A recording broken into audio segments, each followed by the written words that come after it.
Llegaron. Sale decididamente a enseñar el camino el participante número 5, pequeña ventaja sobre el 1. Entre ambos se desempeña el 4, Suertudo. Cuarto viene accionando el número 3, Invencible.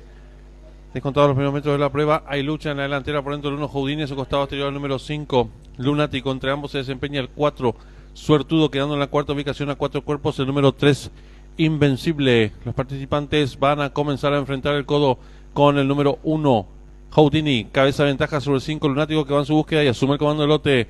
Tercero se desempeña el número 4, cuarto mejorando por fuera, lo viene haciendo el número 3, Invencible, cierra la marcha varios cuerpos el número 2, Forastero.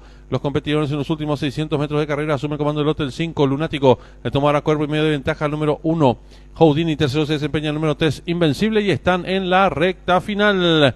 Últimos 400 metros para el disco, número 5, Lunático, intenta la disparada, lo hace con 2 cuerpos de ventaja sobre el número 1, Houdini. Tercero por fuera se desempeña el participante número 3, Invencible. Descuentan ya los últimos 300 metros para el disco, número 5, Lunático, 2 cuerpos y medio de ventaja sobre el número 1, Houdini. Tercero se desempeña el participante número 3, Invencible. Descuentan ya los últimos 150 metros para el disco, número 5, Lunático, firme en la delantera, lo hace con 3 cuerpos de ventaja sobre el número 4, Suertudo. Tercero se desempeña el número 1, Houdini. Últimos 50 metros de carrera, número 5, Lunático, y Arnaldo Portillo. Amplias ventajas sobre el número 1, Houdini. Tercero, número 4, y cruzaron el disco.